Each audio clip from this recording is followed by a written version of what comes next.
اعوذ باللہ من الشیطان الرجیم بسم اللہ الرحمن الرحیم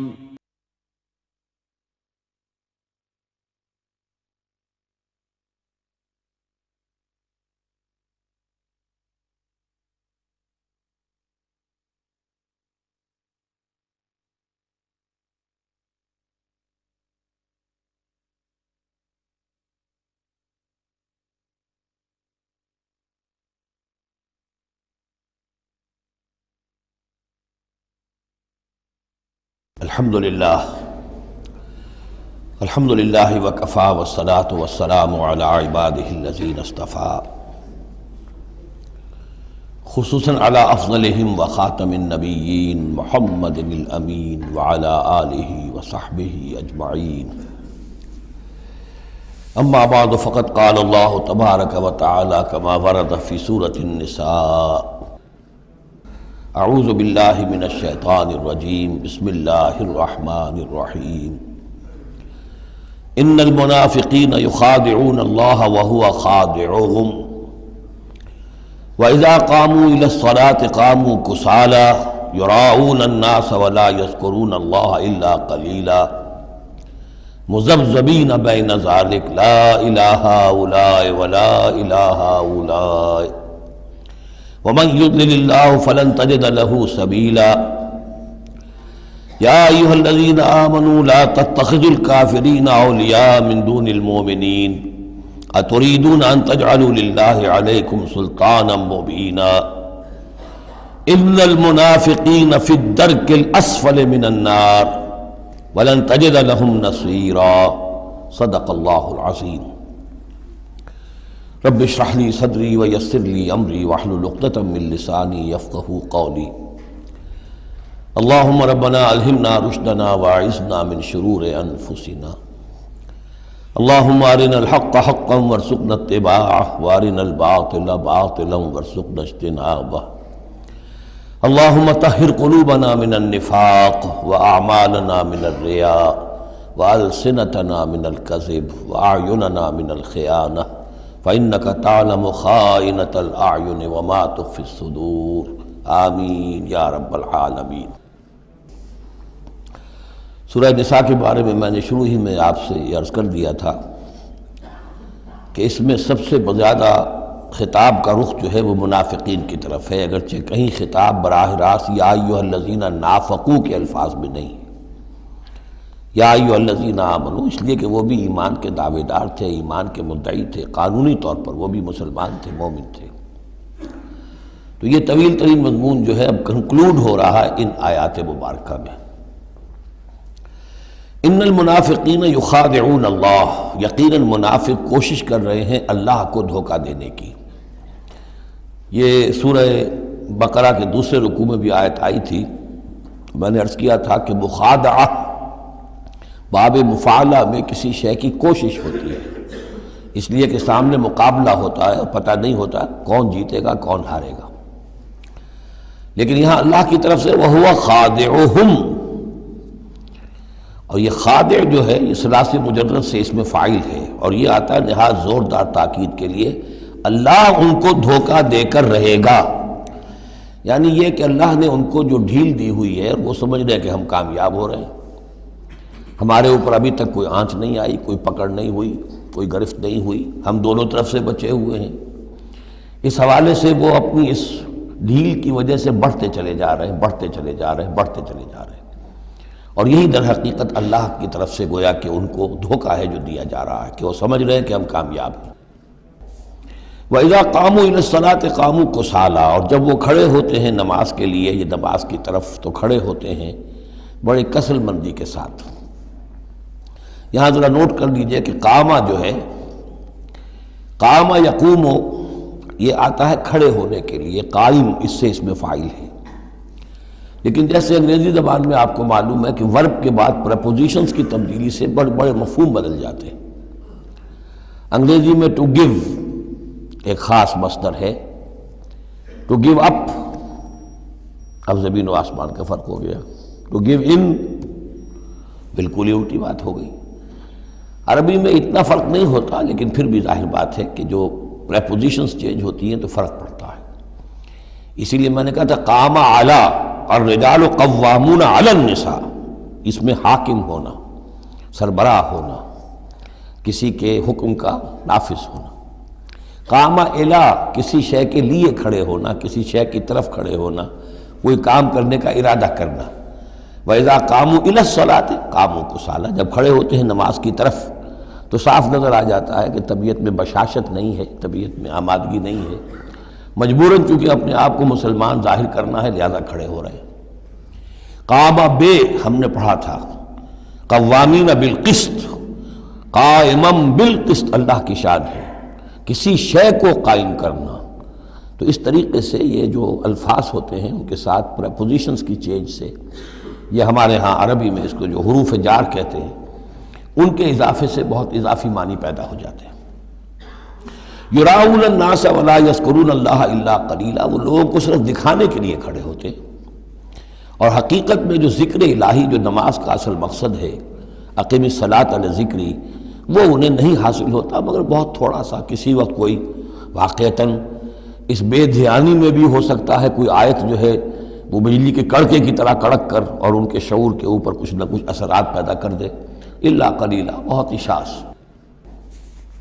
مذبذبین بین ذالک، یہ اس کے مابین مذبذب ہو کر رہ گئے ہیں، کفر کی طرف یا ایمان کی طرف، یکسو نہیں ہو رہے۔ اس لیے بار بار حضرت ابراہیم کے ساتھ اور حضرت ابراہیم کے تذکرے کے ساتھ حنیف کا لفظ آتا ہے، یکسو ہو جاؤ۔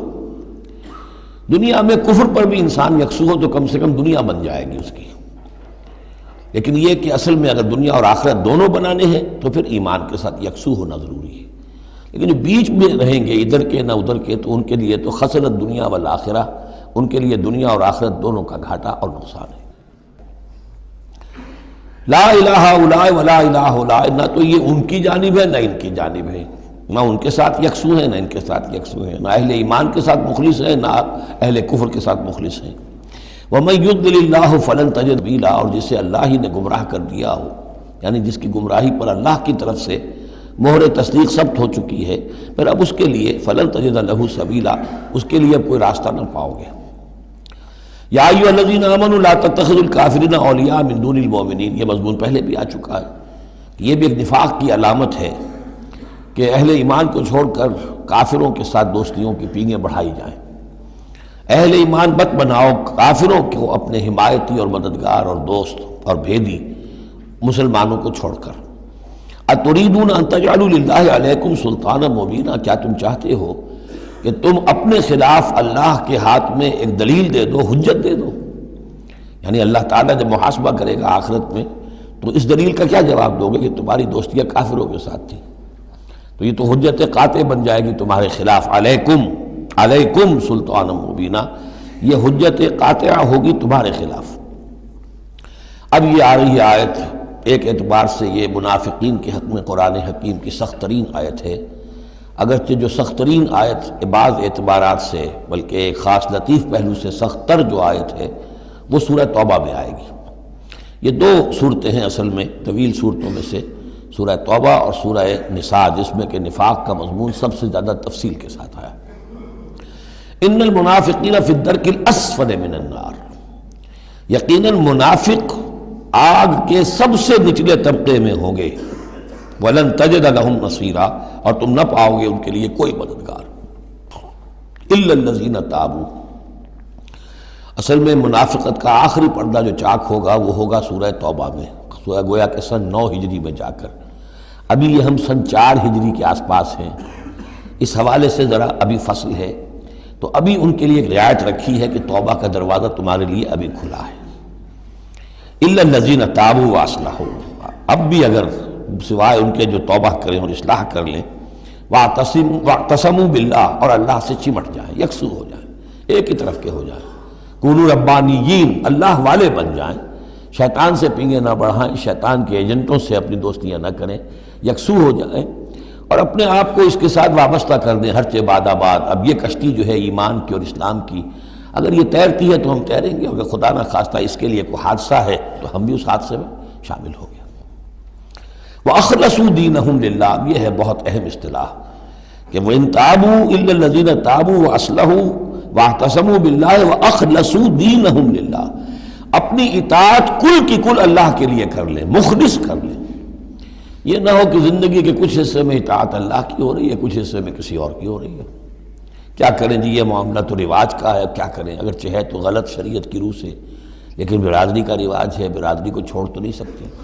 معلوم ہو آپ نے اپنی اطاعت کے حصے جو ہیں علیحدہ کر لیے، یہ حصہ جو ہے برادری کی اطاعت میں جائے گا، یہ حصہ اللہ کی اطاعت میں جائے گا۔ اطاعت جب تک کل کی کل اللہ کی نہ ہو، جیسے سورہ بقرہ میں ہم نے پڑھا تھا قاتلوہم حتی لا تکون فتنۃ ویکون الدین للہ، دین ہو جائے پورا اللہ کے لیے۔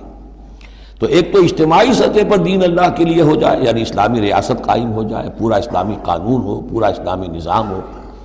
اگر یہ نہیں ہے تو ایک شخص انفرادی سطح پر تو اپنی اطاعت تو خالص کر لے اللہ کے لیے، تو یہ تو انفرادی گویا کہ توحید عملی ہے۔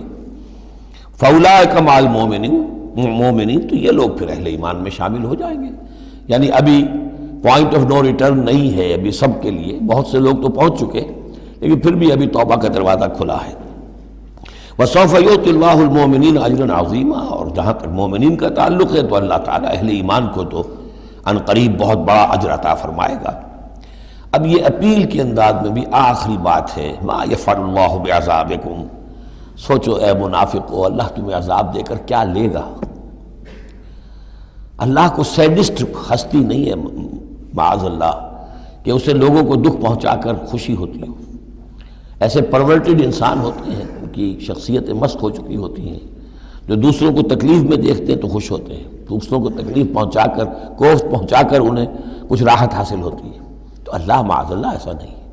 ما یفعل اللہ بعذابکم، اللہ کیا لے گا تم سے، تمہیں عذاب دے کر، ان شکرتم وآمنتم، اگر تم شکر کی روش اختیار کرو، ایمان کی روش اختیار کرو۔ وکان اللہ شاکرا علیما، اللہ تو بہت ہی قدردانی فرمانے والا ہے، قدر افزائی فرماتا ہے۔ جو بندہ اس کے لیے کوئی کام کرے، محنت کرے، اللہ تعالیٰ اس کی قدر فرماتا ہے، اور جو بھی وہ کچھ کرتا ہے اس کے علم میں ہوتا ہے۔ کوئی شے ایسی نہیں ہے کہ جو ان اکاؤنٹڈ رہ جائے گی کہ میں نے یہ بھی کیا تھا اللہ کے لیے لیکن اس کا اجر مجھے نہیں ملا۔ اب جو یہ آخری حصہ ہے سورہ مبارکہ کا، اس میں بعض مضامین بہت ہی اہم ہیں بنیادی فلسفہ دین کے اعتبار سے۔ سب سے پہلی بات تو پھر آ رہی ہے وہی جو تمدنی اور معاشرتی معاملات ہوتے ہیں۔ معاشرے کے اندر کسی بری بات کا بلند آواز سے کہنا، کسی بری بات کا چرچا کرنا بالفعل کوئی اچھی بات نہیں ہے، لیکن اس میں ایک استثناء ہے۔ کسی مظلوم کا معاملہ یہ ہے کہ اس کے دل سے اگر جلے کٹے الفاظ میں نکل جائیں کسی کے لیے تو وہ اللہ کنڈون کرے گا، معاف کر دے گا۔ لا يحب اللہ الجہر بالسوء من القول، اللہ کو بالکل پسند نہیں ہے کہ کسی بات کو بلند آوازی سے کہا جائے، بری بات کو، الا من ظلم، سوائے اس کے جس پر ظلم ہوا ہے، جس کا دل دکھا ہے۔ ابھی حال ہی میں نے جمعے میں وہ شعر سنائے تھے کہ فارسی زبان کا ایک شعر ہے، بترسز آہ مظلومہ کہ ہنگام دعا کردن، اجابت از در حق بہر استقبال می آید۔ مظلوموں کی آہوں سے ڈرو کہ جب ان کی زبان سے کوئی بد دعا نکل جاتی ہے تو اس دعا کی قبولیت جو ہے وہ خود استقبال کرنے کے لیے آتی ہے عرش سے، اللہ تعالیٰ کی طرف سے۔ تو اس کا ترجمہ بھی اردو میں شعر ہی میں موجود ہے، ڈرو مظلوم کی آہوں سے جب اٹھتی ہیں سینوں سے، قبولیت ہے کرتی خیر مقدم چرخ سے آ کر۔ تو مظلوم کا مسئلہ یہ ہے کہ اس کو اس کی بھی اجازت ہے۔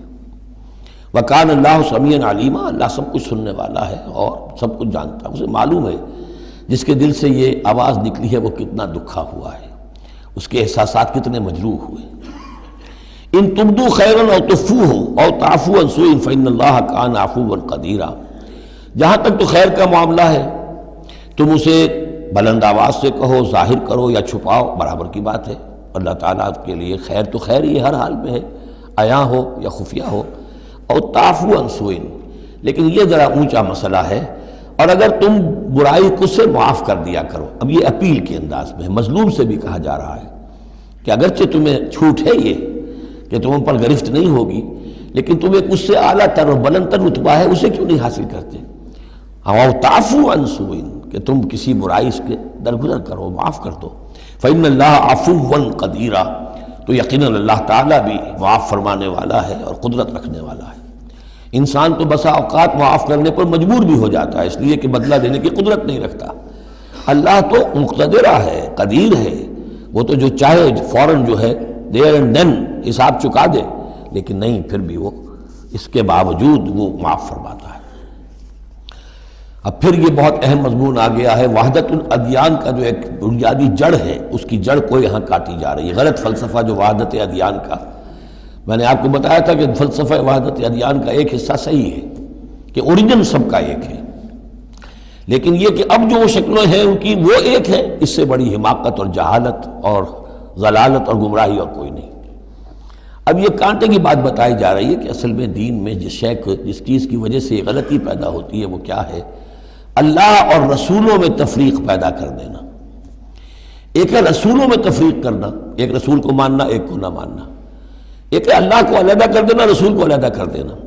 یہ جہالت ہے جو فتنہ انکار حدیث میں، فتنہ انکار سنت میں، اور یہ کہ بس اہل قرآن جو اپنے آپ کو سمجھتے ہیں کہ رسول کا کام تھا قرآن پہنچا دینا، اللہ خیر صلی اللہ۔ اب اصل معاملہ ہمارا اور اللہ کا ہے، اللہ کی کتاب ہے، ہم بھی سمجھتے ہیں، عربی زبان میں ہے، ہم اس کو خود سمجھیں گے، خود اس پر عمل کریں گے۔ باقی رسول نے اپنے زمانے میں مسلمانوں کو اس کی جو تشریح سمجھائی تھی ٹھیک ہے، اس وقت انہوں نے قبول کر لی، لیکن رسول کی تشریح جو ہے وہ دائمی نہیں ہے، دائمی شے صرف قرآن ہے، گویا کہ اللہ کو اور رسول کو جدا کر دیا۔ وہ بات یہاں آ رہی ہے، ان الذین یکفرون باللہ ورسلہ، یقیناً وہ لوگ جو کفر کرتے ہیں اللہ کا اور اس کے رسولوں کا، وَيُرِيدُونَ أَن يُفَرِّقُوا بَيْنَ اللَّهِ وَرُسُلِهِ، اور وہ چاہتے ہیں کہ تفریق کر دیں اللہ کے اور اس کے رسولوں کے مابین۔ یہ دین الہی بھی یہی تھا کہ بس اللہ کا دین سمجھو، رسول سے کیا نسبت ہے؟ جب رسول کی نسبت ہو جائے گا یہ دین مسیح ہے، یہ دین موسیٰ ہے، یہ دین عیسیٰ ہے، یہ دین فلاں ہے، اگر رسولوں کا یہ فیکٹر جو ہے جو ڈفرینشیٹنگ فیکٹر ہے نکال دیا جائے تو اللہ تو سب کا کامن ہے، تو دین الہی ہو گیا۔ ان الذین یکفرون باللہ ورسلہ ویریدون ان یفرقوا بین اللہ ورسلہ ویقولون نؤمن ببعض ونکفر ببعض، اور وہ یہ کہتے ہیں کہ ہم کچھ کو مانیں گے کچھ کو نہیں مانیں گے، یعنی اللہ کو مانیں گے، رسولوں کا ماننا ضروری نہیں ہے، اللہ کی کتاب کو مانیں گے، رسول کی سنت کا ماننا کوئی ضروری نہیں۔ وَيُرِيدُونَ أَن يَتَّخِذُوا بَيْنَ ذَلِكَ سَبِيلًا، اور وہ چاہتے ہیں کہ اس کے بین ایک راستہ نکال لیں، اللہ کو ایک طرف کر دیں، رسول کو ایک طرف کر دیں۔ أُولَٰئِكَ هُمُ الْكَافِرُونَ حَقًّا، یہ لوگ کٹر کافر ہیں، ان کے کافر ہونے میں کوئی شک نہیں، یہ حق کہ یہ کافر ہیں۔ وَأَعْتَدْنَا لِلْكَافِرِينَ عَذَابًا مُهِينًا، اور ہم نے ایسے کافروں کے لیے بڑا اہانت آمیز عذاب تیار کر رکھا ہے۔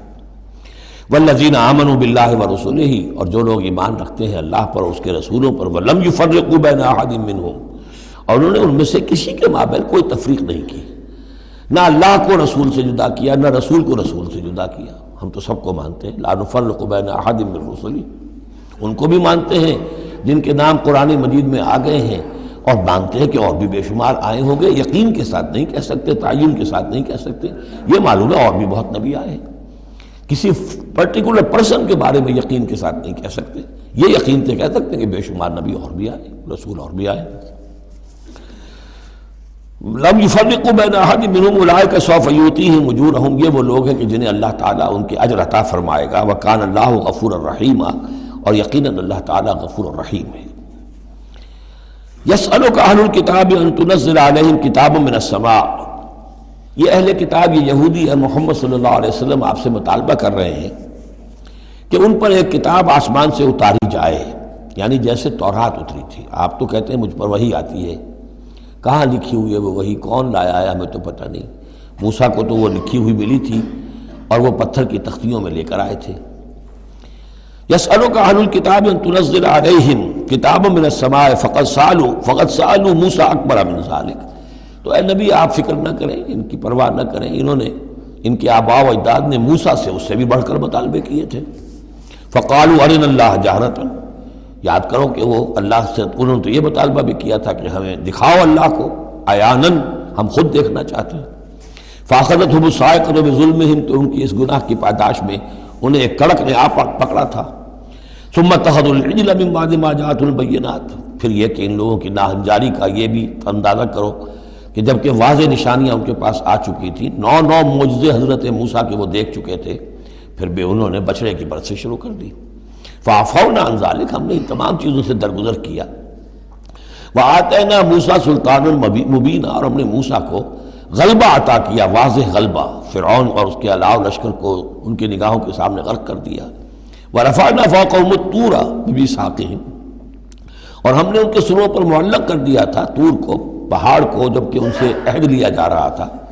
وَقُلْنَا لَهُمُ ادْخُلُوا الْبَابَ سُجَّدًا، اور ہم نے کہا تھا کہ جب یہ شہر فتح ہو جائے تمہارے ہاتھوں، یریکو، تو اس میں داخل ہونا تو سروں کو جھکا کر۔ وَقُلْنَا لَهُمْ لَا تَعْدُوا فِي السَّبْتِ، اور ہم نے ان سے یہ بھی کہا تھا کہ سبت کا، ہفتے کا جو قانون ہے اس میں حد سے تجاوز نہ کرو۔ وَأَخَذْنَا مِنْهُمْ مِيثَاقًا غَلِيظًا، اور ہم نے ان تمام باتوں کے ان سے بڑے گاڑھے قول و قرار لیے تھے، بہت گاڑھے معاہدے کیے تھے۔ فَبِمَا نَقْضِهِمْ مِيثَاقَهُمْ، اب یہاں ان کے کچھ جرائم کی فہرست آ رہی ہے، اور یہاں یوں سمجھیے کہ مبتدا ہی کی تکرار ہو رہی ہے، اس میں جو خبر ہے وہ گویا کہ وہ محذوف ہے۔ یوں پہلے اگر سمجھ لیں گے تو بات یوں بنے گی، فَبِمَا نَقْضِهِمْ مِيثَاقَهُمْ لَعَنَّاهُمْ، تو انہوں نے جو ہمارے میثاق کو توڑا اور توڑتے رہے، جو بھی وعدے کیے تھے، ہم نے ان پر لعنت کر دی بس۔ لیکن یہ لعناہم اتنی واضح بات تھی کہ اس کو کہنے کی ضرورت نہیں آئی، بلکہ اور ان کے جرائم کی فہرست بیان ہو رہی ہے۔ فَبِمَا نَقْضِهِمْ مِيثَاقَهُمْ وَكُفْرِهِمْ بِآيَاتِ اللَّهِ، اللہ کے آیات کے انکار کے سبب سے، وَقَتْلِهِمُ الْأَنْبِيَاءَ بِغَيْرِ حَقٍّ، اور ان کا انبیاء کا قتل کر دینا بغیر حق، وَقَوْلِهِمْ قُلُوبُنَا غُلْفٌ، اور ان کے اس کہنے کی پاداش میں کہ ہمارے دل تو غلافوں میں بند ہیں، بَلْ طَبَعَ اللَّهُ عَلَيْهَا بِكُفْرِهِمْ، بلکہ حقیقت یہ ہے کہ اللہ نے ان کے اوپر مہر کر دی ہے ان کے کفر کے باعث۔ فَلَا يُؤْمِنُونَ إِلَّا قَلِيلًا، ہاں واقعتاً اب وہ ایمان نہیں لائیں گے مگر بہت ہی شاذ۔ وَبِكُفْرِهِمْ وَقَوْلِهِمْ عَلَى مَرْيَمَ بُهْتَانًا عَظِيمًا، اور بسبب ان کے اس کفر کے جو انہوں نے کیا اور جو انہوں نے مریم پر ایک بہتان عظیم لگایا، حضرت مریم سلام علیہا پر بہتان یہ لگایا کہ یہ زنا کیا ہے اور یہ یوسف نجار کا بیٹا ہے یہ مسیح، اگرچہ ان کے روایات کے مطابق یہ ہے کہ ان کی نسبت تھی، یوسف نجار بڑھئی تھے ایک، ان کے ساتھ حضرت مریم کی نسبت ہو چکی تھی، لیکن وداعی نہیں ہوئی تھی، لیکن وداعی سے پہلے ہی ان کے مابین تعلق ہوا اور یہ بیٹا ہو گیا، تو یہ تو پھر ولد الزنا ہوا۔ یہ تھی اتنی بڑی بات تھی جو وہ کہتے ہیں، اور اس کو باقاعدہ پکچرز بنا کے امریکہ میں چلاتے ہیں۔ سن آف مین، تم جسے سن آف گاڈ کہتے ہیں وہ سن آف مین ہے۔ اب سن آف مین جو ہے اس کو سمجھ لیجئے کہ اس کا مطلب کیا ہوا، پھر آؤٹ آف ویڈ لاک ہی تو آخر ہوا نا، اس کا جو پیدا ہوا اگر حضرت مسیح تو وہ صحیح جائز ولادت سے تو نہ ہوا، اگر انسان کا بیٹا ہے۔ بہرحال اتنے بڑے بڑے بہتان لگائے۔ وَبِكُفْرِهِمْ وَقَوْلِهِمْ عَلَى مَرْيَمَ بُهْتَانًا عَظِيمًا وَقَوْلِهِمْ إِنَّا قَتَلْنَا الْمَسِيحَ عِيسَى ابْنَ مَرْيَمَ رَسُولَ اللَّهِ، اور بسبب ان کے یہ کہنے کہ ہم نے قتل کیا مسیح کو، عیسیٰ ابن مریم کو، رسول اللہ، اللہ کے رسول کو۔ یہ رسول اللہ ان کا لفظ نہیں ہے، یہ اللہ کی طرف سے سائن آف ایکسکلیمیشن کے ساتھ، اچھا ان کا دعویٰ یہ ہے کہ انہوں نے اللہ کے رسول کو قتل کیا، جبکہ رسول تو قتل ہو ہی نہیں سکتا۔ کتب اللہ لأغلبن انا ورسلی، یہ تو اللہ کا فیصلہ ہے، طے شدہ لکھا ہوا ہے کہ میں اور میرے رسول تو غالب آ کر رہیں گے۔ تو ان کی تو یہ جرتیں ہیں کہ یہ سمجھتے ہیں کہ انہوں نے اللہ کے ایک رسول کو قتل کیا ہے۔ وما قتلوہ وما صلبوہ، ہرگز انہوں نے قتل نہیں کیا، نہ اسے سولی دی، ولیکن شبہ لہم، بلکہ اس کی شبیہ بنا دی گئی ان کے لیے، صورت بنا دی گئی، مشابہت کر دی گئی اس کے ساتھ ان کے لیے، کہ انہوں نے جس کو سمجھا ہے کہ وہ مسیح ہے، وہ مسیح نہیں تھا، وہ مسیح کی جگہ کوئی اور تھا، جو انجیل برنباس سے معلوم ہوتا ہے کہ جوڈاس اسکیریوٹ جو کہ حواریین میں سے ایک تھا، ویسے اس کی نیت اور تھی، بد نیتی نہیں تھی، وہ ایک لمبی بات ہو جائے گی، اس کا وقت دورہ قرآن میں نہیں ہے، نیت اس کی کچھ اور تھی، لیکن اس نے گرفتار کرایا تھا، اور اس گرفتاری کے پاداش میں پھر اللہ تعالیٰ نے اس کی شکل جو حضرت مسیح کی بنا دی، اور حضرت مسیح کی جگہ وہ پکڑا گیا اور سولی چڑھا۔ وما قتلوه وما صلبوه ولكن شبه لهم وان الذين اختلفوا فيه لفي شك منه، اور جو لوگ اس کے بارے میں اختلاف میں پڑے ہوئے ہیں وہ شکوک و شبہات میں ہیں، انہیں خود پتہ نہیں کہ ہوا کیا، کیسے ہوا۔ ما لهم به من علم، ان کے پاس اس کے ضمن میں کوئی علم نہیں ہے، الا اتباع الظن، سوائے اس کے کہ اٹکل پچو کے تیر چلاتے ہیں۔ وما قتلوه یقینا، یہ بات یقینی ہے کہ اسے قتل نہیں کیا گیا، وہ قتل نہیں ہوا، وہ صلیب نہیں دیا گیا علیہ الصلاۃ والسلام۔ بل رفعہ اللہ الیہ، بلکہ اللہ نے اسے اٹھا لیا اپنی طرف، وَكَانَ اللَّهُ عَزِيزًا حَكِيمًا، اور اللہ تعالیٰ زبردست ہے، کمال حکمت والا۔ اس کی تفصیل میں آپ کو پہلے بتا چکا ہوں کہ کیا شکل پیش آئی تھی اس باغ میں جہاں حضرت مسیح اپنے حواریین کے ساتھ روپوش تھے، جو کہ تفصیل انجیل برنباس میں ہے۔ وَإِن مِّنْ أَهْلِ الْكِتَابِ إِلَّا لَيُؤْمِنَنَّ بِهِ قَبْلَ مَوْتِهِ، اور نہیں رہے گا اہل کتاب میں سے کوئی بھی مگر اس پر ایمان لا کر رہے گا اس کی موت سے قبل۔ یعنی حضرت مسیح مرے نہیں ہیں، زندہ ہیں، وہ دوبارہ آئیں گے، اور دوبارہ جب آئیں گے تو اہل کتاب میں سے کوئی شخص نہیں رہے گا جو ان پر ایمان نہ لے آئے۔ وَيَوْمَ الْقِيَامَةِ يَكُونُ عَلَيْهِمْ شَهِيدًا، اور قیامت کے دن وہی ان کے خلاف گواہ بن کر کھڑا ہوگا۔ یہ خلاف گواہی وہی آ گئی جو ہم نے پڑھا تھا 41ویں آیت میں، فَكَيْفَ إِذَا جِئْنَا مِن كُلِّ أُمَّةٍ بِشَهِيدٍ وَجِئْنَا بِكَ عَلَىٰ هَٰؤُلَاءِ شَهِيدًا۔ ہر نبی کو اپنی قوم کے خلاف گواہی دینی، لہذا حضرت مسیح علیہ السلام اپنی اس قوم، اپنی امت کے خلاف گواہی دیں گے۔ فَبِظُلْمٍ مِّنَ الَّذِينَ هَادُوا حَرَّمْنَا عَلَيْهِمْ طَيِّبَاتٍ أُحِلَّتْ لَهُمْ۔ تو اللہ تعالیٰ کی ایک سنت یہ بھی ہے کہ کوئی قوم اگر کسی معاملے میں حد سے گزرتی ہے تو اس کو سزا کی ایک شکل یہ بھی ہوتی ہے کہ حلال چیزوں سے بھی محروم کر دیا جائے، حرام کر دی جائیں۔ تو ان لوگوں نے جنہوں نے یہودیت اختیار کی، ان کی اسی غلط روش کے باعث حرمنا علیہم طیبات، ہم نے بعض پاکیزہ چیزیں بھی ان پر حرام کر دیں، احلت لہم، جو کہ اصلاً ان کے لیے حلال تھیں۔ جیسے کہ حضرت یعقوب علیہ السلام نے اگر اونٹ کا گوشت کھانا چھوڑ دیا تھا تو اللہ تعالیٰ تورات میں فرما دیتے کہ بھئی یہ حرام نہیں ہے، یہ تو اسرائیل نے، حضرت یعقوب نے خود کر لیا تھا۔ اللہ نے کہا اچھا ٹھیک ہے، ان کی جو ہے یہ سزا رہے، ان پر جو تنگی ہے وہ رہے۔ وَبِصَدِّهِمْ عَنْ سَبِيلِ اللَّهِ كَثِيرًا، اور بسبب ان کے اللہ کے راستے سے رکنے اور روکنے کے، اللہ کے راستے سے رکتے بھی ہیں، روکتے بھی ہیں، تو اس کی وجہ سے اللہ تعالیٰ نے ان کو سزا کے طور پر بعض حلال چیزوں سے بھی محروم رکھا۔ وَأَخْذِهِمُ الرِّبَا، اور پھر ان کے جرائم کی فہرست میں یہ بھی ہے کہ ان کا سود کھانا، وَقَدْ نُهُوا عَنْهُ، اور یہ کہ ان سے روک دیے گئے تھے۔ سود ان کی شریعت میں حرام ہے، آج بھی حرام ہے، لیکن وہ یہ سمجھتے ہیں کہ سود کا لین دین یہودیوں کا آپس میں حرام ہے، کوئی یہودی دوسرے یہودی سے سودی لین دین نہیں کرے گا۔ لیکن جنٹائلز کے لیے تو ان کا عام قاعدہ یہ ہے، گوئمز اینڈ جنٹائلز، ان کے لیے ہم پر لیس علینا فی الامیین سبیل، ہم پر کوئی گرفت ہے ہی نہیں، کوئی ذمہ داری ہے ہی نہیں، ہم جیسے چاہیں کریں، لوٹیں کھسوٹیں، جس طرح چاہیں دھوکہ دیں، اور تو ظاہر بات ہے سود میں تو پھر کوئی قباحت رہی نہیں۔ وَأَخْذِهِمُ الرِّبَا وَقَدْ نُهُوا عَنْهُ وَأَكْلِهِمْ أَمْوَالَ النَّاسِ بِالْبَاطِلِ، اور بسبب ان کے لوگوں کے مال ناحق ہڑپ کرنے کے، وَأَعْتَدْنَا لِلْكَافِرِينَ مِنْهُمْ عَذَابًا أَلِيمًا، اور ان میں سے جو کافر ہیں جنہوں نے اب کفر کی بھی روش اختیار کر لی ہے، ان کے لیے ہم نے بہت دردناک عذاب تیار کر رکھا ہے۔ لَٰكِنِ الرَّاسِخُونَ فِي الْعِلْمِ مِنْهُمْ وَالْمُؤْمِنُونَ، لیکن جو لوگ ان میں سے پختہ علم والے ہیں، جیسے عبداللہ ابن سلام رضی اللہ تعالی عنہ، اور اہل ایمان جو ہیں، جو محمد پر ایمان لائے ہیں صلی اللہ علیہ وسلم، یؤمنون بما انزل الیک وما انزل من قبلک، وہ تو ایمان رکھتے ہیں اس پر بھی جو اے نبی آپ کی طرف نازل کیا گیا، اور اس پر بھی کہ جو آپ سے پہلے نازل کیا گیا۔ والمقیمین الصلاۃ، وہ تو نماز کے قائم کرنے والے ہیں، والموتون الزکاۃ، اور زکوٰۃ کے ادا کرنے والے ہیں، والمؤمنون باللہ والیوم الآخر، اور ایمان رکھنے والے ہیں اللہ پر بھی اور یوم آخر پر بھی۔ اولئک سنؤتیہم اجرا عظیما، یہ وہ لوگ ہیں کہ جنہیں ہم اجر عظیم عطا فرمائیں گے۔ یہاں بھی آپ دیکھ رہے ہیں کہ ابھی تھوڑی سی گنجائش رکھی جا رہی ہے کہ اہل کتاب میں سے بھی اگر کوئی ایلیمنٹ ہے، کوئی کہیں کونے کھجرے میں پڑا ہوا جس کے اندر فطرت جو ہے ابھی کچھ موجود ہے، سلامتی کسی درجے میں ہے، تو جس طریقے سے بھی ہو، یعنی بچا کھچا بھی اگر اس کان میں کوئی ہیرے کا ٹکڑا پڑا ہوا تو وہ بھی نکل آئے، بجائے اس کے کہ ابھی آخری دروازہ بند کر دیا جائے۔ تو نہ آخری دروازہ ابھی بند کیا منافقین پر اور نہ ان پر کیا۔ لیکن الراسخون فی العلم منہم، اب ان میں سے اشارہ کر دیا گیا کہ ان میں سے بھی کچھ ہو سکتے ہیں، باقی اہل ایمان کے روش تو یہ ہے ہی، والمؤمنون یؤمنون بما انزل الیک وما انزل من قبلک والمقیمین الصلاۃ والمؤتون الزکاۃ والمؤمنون باللہ والیوم الآخر اولئک سنؤتیہم اجرا عظیما۔ اب جو مقام آ رہا ہے یہ 23ویں رکوع کے شروع میں، یہ ان چند مقامات میں سے قرآن کے جس میں کہ انبیاء اور رسولوں کے ناموں کا گلدستہ آیا ہے۔ مثلا یہاں آپ دیکھیں گے پے بپے بہت سے انبیاء اور رسول کا نام لیے گئے، پھر ان میں سے بعض کی جو اضافی اور شانیں ہیں ان کا بیان کیا گیا، اور پھر بڑی اہم آیت فلسفہ قرآن کے اعتبار سے آگے آئے گی کہ نبوت کا بنیادی مقصد کیا ہے۔ نبوت کا بنیادی مقصد، فلسفہ نبوت، اساسی فلسفہ نبوت۔ انا اوحینا الیک کما اوحینا الی نوح، اے نبی ہم نے آپ کی جانب بھی وحی کی ہے جیسے کہ ہم نے نوح کی طرف وحی کی تھی، والنبیین من بعدہ، اور ان کے بعد بہت سے انبیاء پر کی تھی۔ حضرت شیس علیہ السلام وہ بھی حضرت نوح علیہ السلام، بلکہ یہ تو حضرت نوح سے بھی پہلے کے لوگ ہیں شیس جو ہیں۔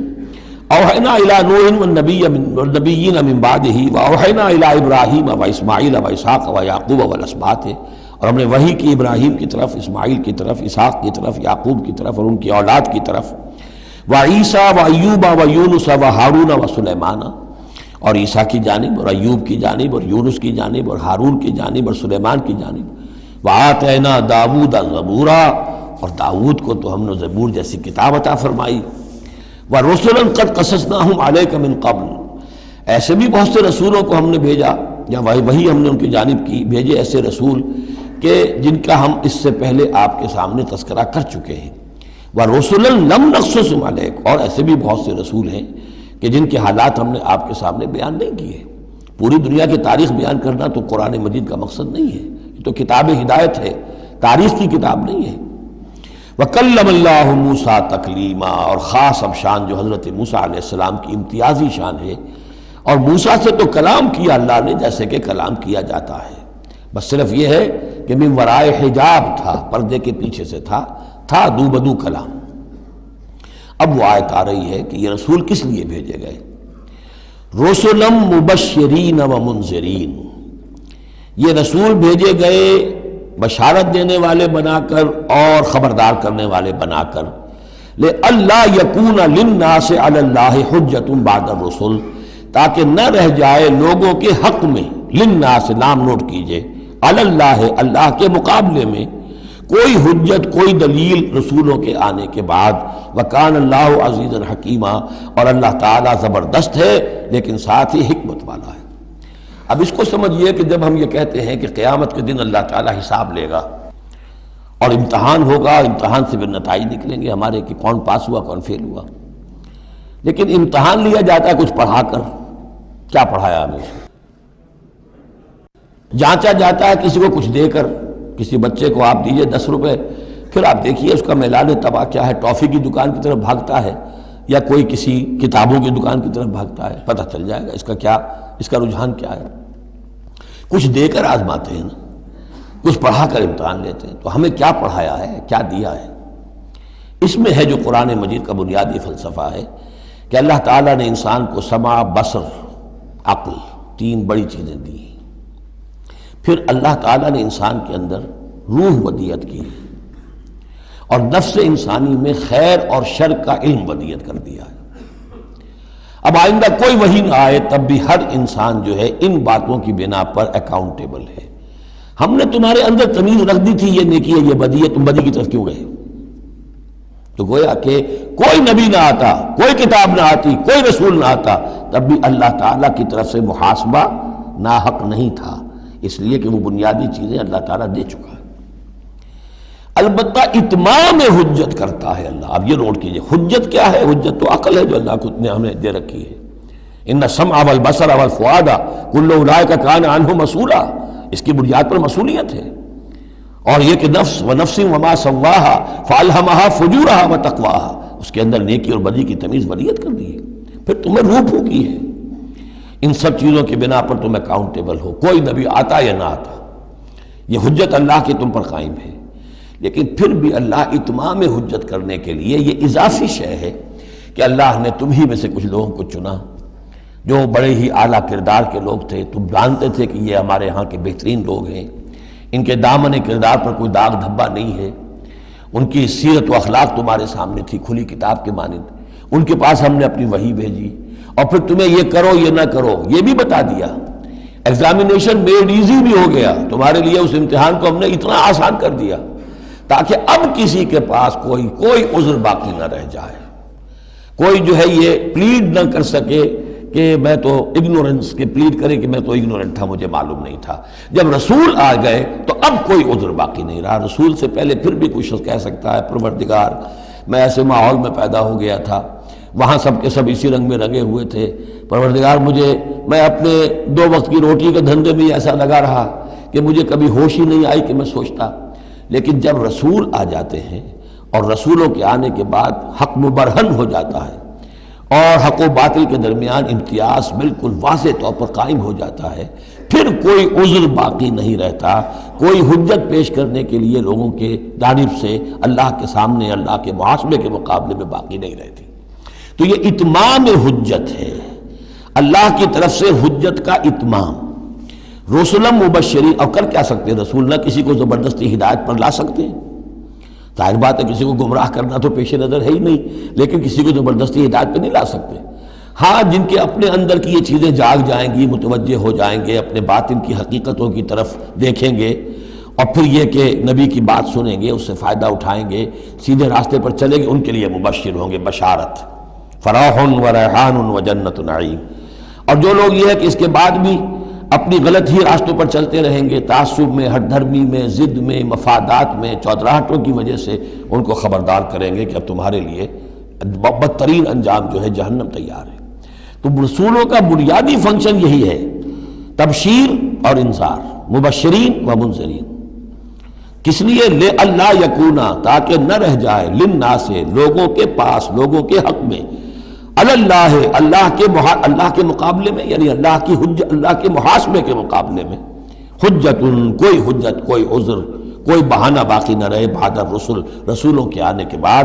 وکان اللہ عزیز حکیمہ، اللہ عزیز ہے، بغیر رسولوں کے بھی محاسبہ کرے، اختیار اس کا مطلق ہے، حکیم ہے، اس نے یہ نظام بنایا ہے اپنے محاسبہ اخروی کے لیے۔ اب اس میں البتہ ایک بات اور نوٹ کر دیجئے، یہ بڑی تفصیل سے میں نے یہ چیزیں لکھی ہوئی ہیں اپنی ایک کتاب میں، نبی اکرم صلی اللہ علیہ وسلم کا مقصد بعثت، کہ ایک بنیادی مقصد ہے رسالت کا، وہ تو یہ ہے، اور ایک تکمیلی مقصد ہے رسالت کا جو محمد الرسول اللہ پر جا کر کامل ہوا ہے صلی اللہ علیہ وسلم، وہ ہے لِيُظْهِرَهُ عَلَى الدِّينِ كُلِّهِ۔ انہوں نے بھی کام شروع کیا یہیں سے، یا ایھا النبی انا ارسلناک شاہدا ومبشرا ونذیرا وداعیا الی اللہ باذنہ وسراجا منیرا۔ بنیادی حیثیت تو وہی آپ کی بھی وہی ہے، لیکن اس کے اوپر تکمیلی حیثیت کیا ہے؟ هو الذی ارسل رسولہ بالہدی ودین الحق لیظہرہ علی الدین کلہ۔ یہ آپ کی امتیازی شان ہے۔ لیکن اللہ یشہد بما انزل الیک انزلہ بعلمہ، اللہ تعالیٰ اس پر گواہ ہے کہ جو کچھ اس نے نازل کیا ہے نبی آپ کی طرف، وہ اس نے علم کیا ہے، اس نے نازل کیا اپنے علم سے۔ والملائکۃ، اور فرشتے اس پر گواہ ہیں، یشہدون۔ وکفیٰ باللہ شہیدا، اور ویسے تو اللہ تنہا بھی گواہ کے لیے، گواہ ہونے کے اعتبار سے کافی ہے۔ ان الذین کفروا وصدوا عن سبیل اللہ قد ضلوا ضلالا بعیدا۔ اب محمد کے آنے کے بعد صلی اللہ علیہ وسلم پھر بھی جو لوگ کفر پر اڑے رہے اور رکے رہے اور روکتے رہے اللہ کے راستے سے دوسروں کو، وہ تو پھر بہک گئے ہیں، بھٹک گئے ہیں، ضلالا بعیدا، اور یہ اپنے بھٹکنے میں اور بہکنے میں، گمراہی میں بہت دور نکل گئے۔ ان الذین کفروا وظلموا لم یکن اللہ لیغفر لهم۔ اب یہ لوگ جنہوں نے کفر کیا ہے، جو اڑ گئے ہیں کفر پر اور جو اس شرک پر اور ناحق جو راستہ ہے اس کے اوپر جم گئے ہیں، لم یکن اللہ لیغفر لهم، اب اللہ کا یہ طریقہ نہیں ہوگا کہ انہیں معاف کر دے، اللہ انہیں اب ہرگز بخشنے والا نہیں ہے۔ ولا لیہدیہم طریقہ، اور نہ یہ کہ انہیں کسی راستے کی ہدایت دے، الا طریقہ جہنم، سوائے ایک راستے کے، اور وہ جہنم کا راستہ ہے۔ اب تو وہی کھلی ہوئی ہے شاہراہ، اسی پر یہ بگٹر دوڑتے رہیں، خالدین فیہا، وہ اس میں ہمیشہ ہمیش رہیں گے، ابدا، ہمیشہ ہمیش۔ وکان ذلک علی اللہ یسیرا، اور یہ اللہ پر بہت آسان ہے۔ دیکھیے اس کو مقابلے میں لائیے، ما یفعل اللہ بعذابکم، اللہ کیا کرے گا تمہیں عذاب دے کر، لیکن اس سے یہ نہ سمجھے کہ اللہ عذاب نہیں دے گا۔ یقیناً اللہ سیڈسٹ نہیں ہے، یقیناً اللہ کو عذاب دے کر خوشی نہیں ہوگی، لیکن یہ کہ اس کا ایک ضابطہ ہے، اس کا ایک قانون ہے، اسی پر اس نے دنیا بنائی ہے، لہذا اس کے مطابق وہ عمل تو کرے گا۔ اور یہ اس پر کوئی بھاری گزرنے والی بات نہیں ہے کہ اپنی ہی مخلوق کو، اس لیے کہ بعض ملن قسم کے صوفی جو ہیں وہ یہ بھی کہتے ہیں کہ یہ اللہ بڑا رحیم ہے، اب کیا وہ اپنی مخلوق کو جہنم میں جھونک دے گا؟ یہ تو ایسے ڈراوے کے لیے، ذرا سیدھا کرنے کے لیے، جیسے بچوں کو ڈانٹ دیتا ہے باپ ہو ماں ہو، میں تیرا قیمہ کر دوں گی، تو کوئی کیا قیمہ کر دے گی کوئی ماں اپنے بچے کا؟ لیکن یہ تو اصل میں صرف ڈراوا ہے اور کچھ نہیں، لیکن یہ بات صحیح نہیں ہے۔ اسی لیے اللہ تعالیٰ کہتا ہے کہ کان ذالک علی اللہ یسیرا، اللہ کے لیے یہ بہت آسان ہے، بہت ہلکی بات ہے اس کے لیے۔ یا ایھا الناس، اب یوں سمجھیے کہ کنکلوڈنگ حصہ جو ہے سورہ مبارکہ کا، یا ایھا الناس قد جاءکم الرسول بالحق من ربکم فآمنوا خیرا لکم. اس عبارت میں جو زور ہے میں نے کوشش کی ہے کہ میں اسے اپنی آواز کے ذریعے سے واضح کروں. اے لوگو تمہارے پاس آ چکا ہے رسول حق کے ساتھ، یعنی اب تم یہ نہیں کہہ سکو گے کہ رسول نہیں آیا ہمیں پتہ نہیں تھا. You won't be able to plead ignorance. یہ نہیں کہہ سکتے کہ ہمیں معلوم نہیں تھا، ہم پر بات کھولی نہیں گئی، ہم پر بات واضح نہیں ہوئی. یہ بہانہ ختم ہو گیا اب محمد کے آنے کے بعد. یا ایھا الناس قد جاءکم الرسول بالحق من ربکم فآمنوا خیرا لکم. ایمان لے آؤ یہی تمہارے لیے بہتر ہے، بلکہ صحیح ترجمہ ہوگا اسی میں تمہاری خیریت ہے. وَإِن تَكْفُرُوا فَإِنَّ لِلَّهِ مَا فِي السَّمَاوَاتِ وَالْأَرْضِ. اور کفر پر اڑے رہو گے تو اللہ تعالیٰ کا کیا بگاڑ لوگے؟ آسمانوں اور زمین میں جو کچھ ہے وہ اللہ ہی کا ہے. وَكَانَ اللَّهُ عَلِيمًا حَكِيمًا. اللہ علیم ہے، حکیم ہے. یا اہل الکتاب لا تغلوا فی دینکم. اے کتاب والو اپنے دین میں غلو نہ کرو. ولا تقولوا علی اللہ الا الحق. اور اللہ کی طرف کوئی شے منسوب نہ کرو سوائے اس کے جو درست ہو اور حق ہو. جھوٹ بولنا ہے تو بازی بارش بابا ہم بازی. جھوٹ بولنا ہے خود بولو. خدا پر جھوٹ جڑنا اللہ نے یہ کہا، یہ تو گویا کہ یوں سمجھیے کہ بازی بارش بابا ہم بازی والی بات ہو گئی.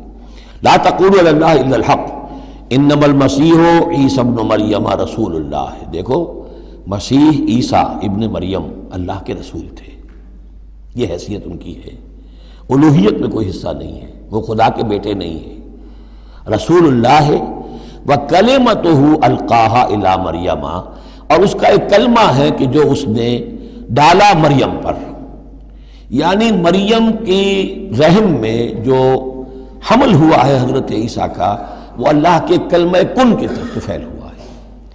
ایک جو فزیکل جو بھی حصے ہیں کسی عمل کے، اب کسی بھی انسان کی ولادت میں ایک حصہ باپ کا ہے ایک حصہ ماں کا ہے، لیکن حضرت مسیح علیہ السلام کی ولادت میں ماں والا حصہ تو پورا موجود ہے. حمل ہوا ہے، 9 مہینے آپ اپنے رحم میں رہیں حضرت مریم سلام علیہا کے، لیکن یہ کہ باپ والا حصہ نہیں ہے. تو اللہ تعالیٰ کے ہاں جہاں پر بھی کوئی اس طرح کا لنک جو ہے جو میٹیریل لنکس ہیں جو وہ اگر کہیں ٹوٹا ہے تو کن اللہ کا ایک کن جو ہے اللہ کا ایک امر وہ وہاں پر کفایت کرتا ہے. اس معنی میں اللہ تعالیٰ کے کلمے ہیں. کلمتہ القاہا الی مریم اور روح منہ. اور ایک خاص روح ہے اللہ کی طرف سے، یعنی روح تو ویسے سب کی اللہ کی طرف سے ہے، لیکن یہ کہ روحوں کے بڑے اونچے مراتب بھی ہیں. ایک روح محمدی ہے جس کو ہم عام طور پر ہمارے علماء نور محمدی کہتے ہیں. وہ نور محمدی کیا ہے؟ روح محمدی. اس لیے کہ روح جو ہے نورانی شے ہے. ملائکہ بھی نور سے پیدا ہوئے ہیں اور انسانی جو ارواح ہے وہ بھی نور سے پیدا ہوئی ہیں. جنات نار سے پیدا ہوئے ہیں. حیوانات اور انسان کا بھی حیوانی جسم جو ہے یہ مٹی اور پانی سے پیدا ہوا ہے. سیدھی بات ہے. تو چونکہ ارواح جو نورانیہ ہیں تو وہ نور تو ہے. تو حضور کی روح اس کی اپنی شان ہے. حضرت عیسیٰ کی نور اور ان کی روح ان کی اپنی شان. روح منہ فآمنوا باللہ ورسولہ. پس ایمان لاؤ اللہ پر اور اس کے رسولوں پر. ولا تقولوا ثلاثہ. اور دیکھو تثلیث کا عقیدہ مت گھڑو. یہ نہ کہو کہ 3 ایک میں 3 میں ایک، الوہیت 3 میں ہو گئی، 3 اقنوم ہے. انتہوا خیرا لکم. باز آ جاؤ اسی میں تمہاری خیریت ہے. انما اللہ الہ واحد. جان لو اللہ تو ایک ہی الہ واحد ہے، تنہا ہے. سبحانہ ان یکون لہ ولد. وہ پاک ہے اس سے کہ اس کے کوئی بیٹا ہوتا یا اولاد ہوتی. لہ ما فی السماوات و ما فی الارض. آسمانوں اور زمین میں جو کچھ ہے اسی کا ہے، اس کی ملکیت ہے. وکفی باللہ وکیلا. اور اللہ کافی ہے بطور کارساز.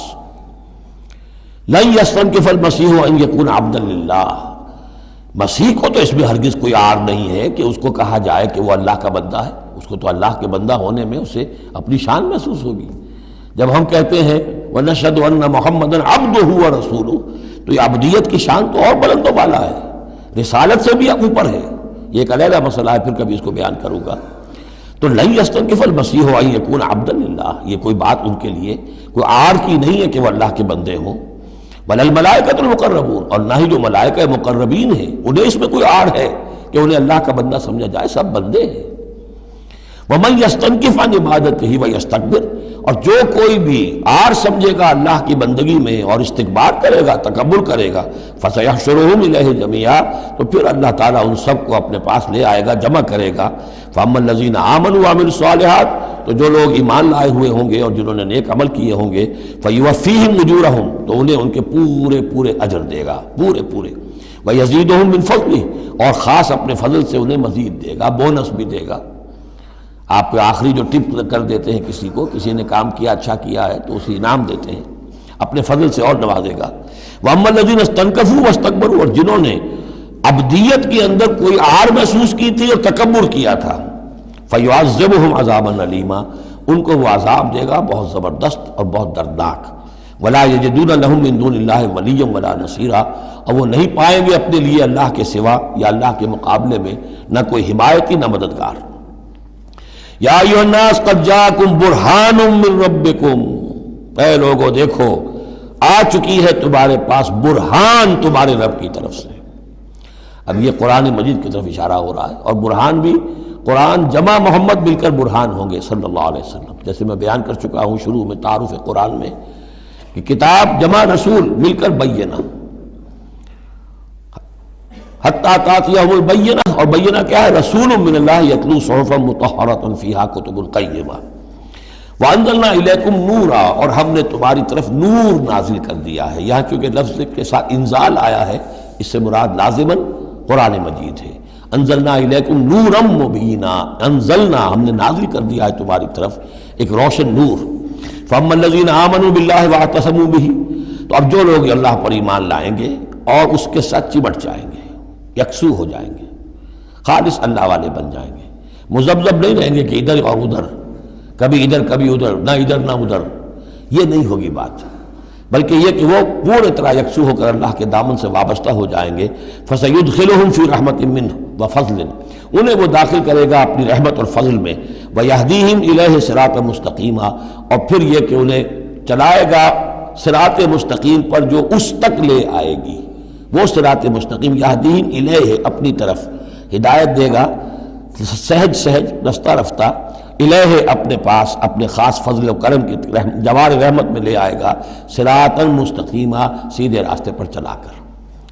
اب یہ جو ہے آخری ایک آیت رہ گئی ہے، پھر یہ استفتاء ہے۔ قانون وراثت میں جو ایک لفظ آیا تھا کلالہ، اور کلالہ کے بارے میں آیا تھا کہ اس کے اگر بہن بھائی ہوں تو ان کی وراثت کا حکم یہ ہے، وہ لوگوں پر واضح نہیں ہو سکا تھا، جیسے کہ خواتین کے بارے میں بعض اور مسائل واضح نہیں ہو سکے تھے۔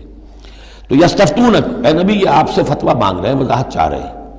قل اللہ یفتیکم فی الکلالہ، کہو کہ اللہ تعالیٰ تمہیں کلالہ کے بارے میں مزید وضاحت دے رہا ہے، فتویٰ دے رہا ہے، حکم بتا رہا ہے۔ ان امرؤ ہلک لیس لہ ولد ولہ اخت، اگر کوئی شخص مر گیا، فوت ہو گیا اور اس کا کوئی اولاد نہیں ہے، اور کلالہ اس کو کہتے ہیں اولاد بھی نہ ہو والدین بھی نہ ہو، ولہ اخت، اور اس کی ہو ایک بہن، فلہا نصف ما ترک، تو ایسے ہی جیسے ایک بیٹی ہو تو اسے آدھا ملے گا، تو اس کے مطابق اس کو آدھا مل جائے گا۔ وَهُوَ يَرِثُهَا إِن لَّمْ يَكُن لَّهَا وَلَدٌ، اور کلالہ اگر عورت تھی اور اس کے کوئی اولاد نہیں، کوئی والدین نہیں، تو اس کا پورا وارث اس کا بھائی بن جائے گا، پھر پوری جو اس کی دولت ہے، اس کی وراثت اس کے بھائی کو چلی جائے گی۔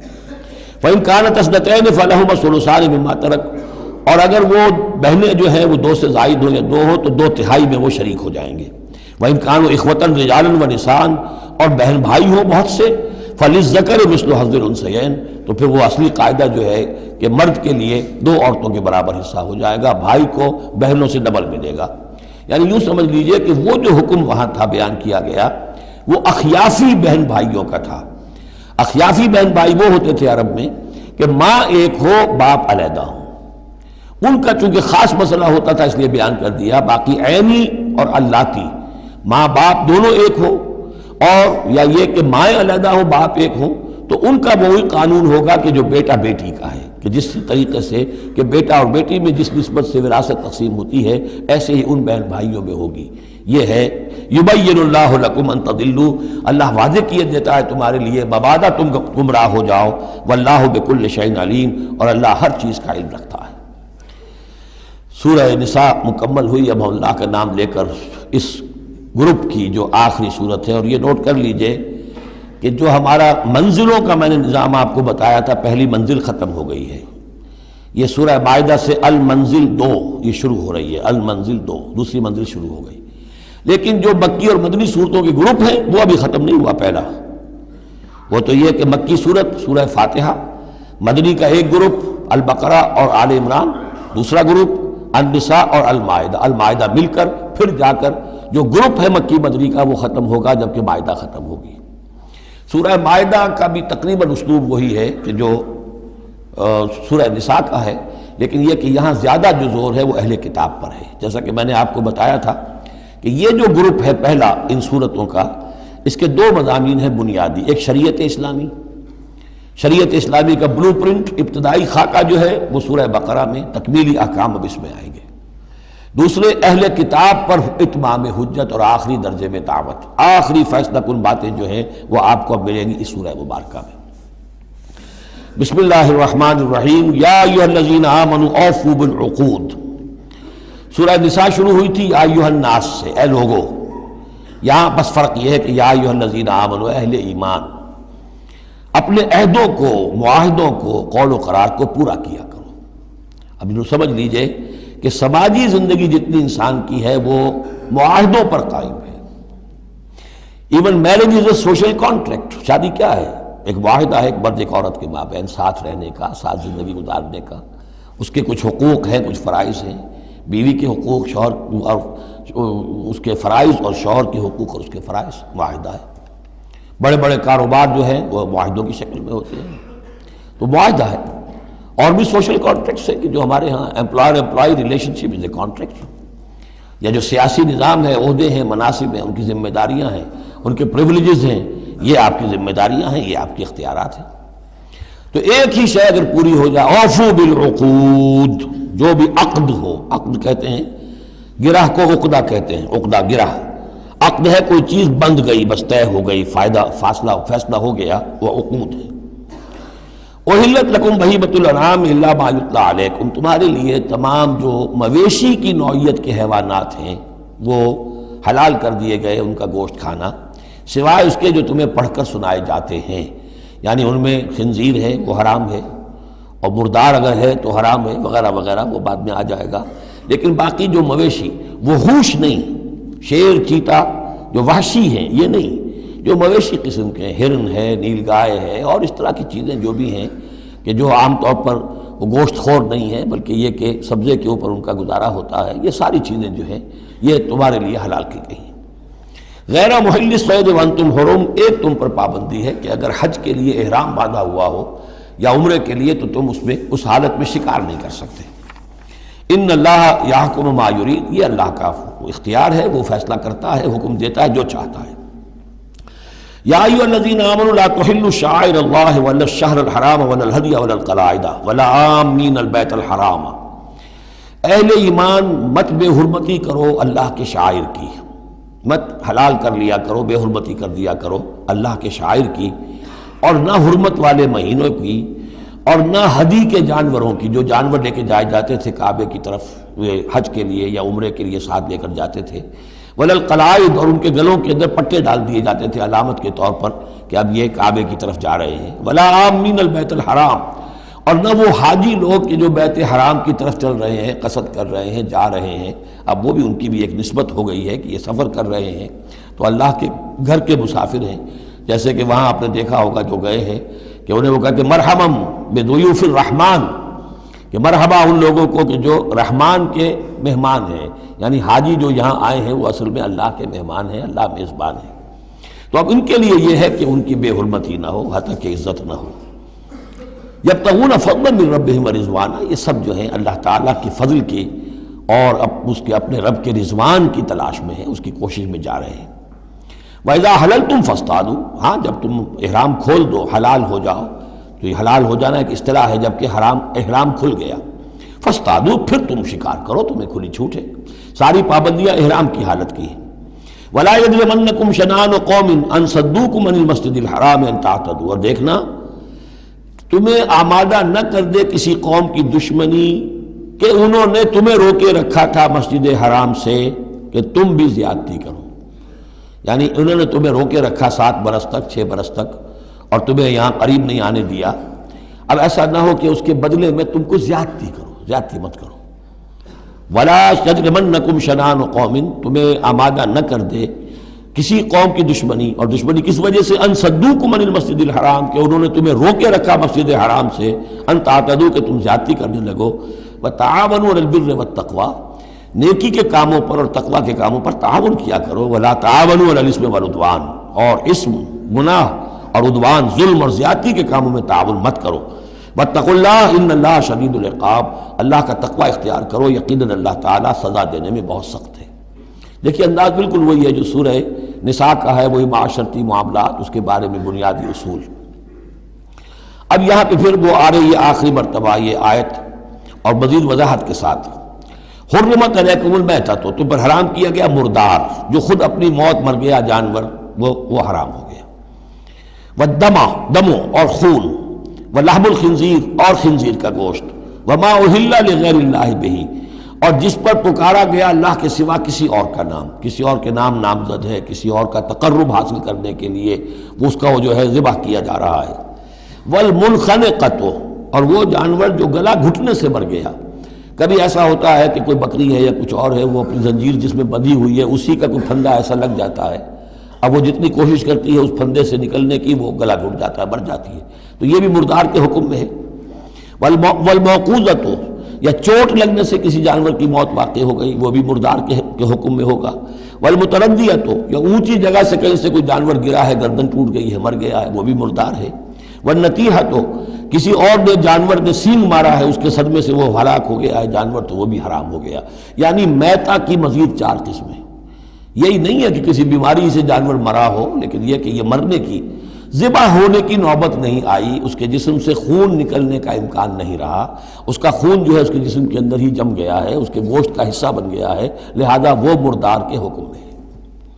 وما اکل السبع الا ما ذکیتم، اور جسے کھا لیا ہو درندوں نے مگر یہ کہ جسے تم ذبح کر لو. فرض کیجئے کہ کسی شیر نے یا کسی چیتے نے کسی ہرن کے اوپر حملہ کیا، لیکن اس سے پہلے کہ وہ ہرن مرتا وہ شیر بھاگ گیا، آپ نے کوئی فائر کیا وہ بھاگ گیا، ابھی ہرن میں جان ہے، آپ نے جا کے ذبح کر لیا، تو وہ پھر آپ کے لیے جائز ہے، کیونکہ ابھی اس میں جان تھی، ذبح آپ نے کیا ہے، تو اب یہ کہ اس میں سے وہ خون نکل جائے گا.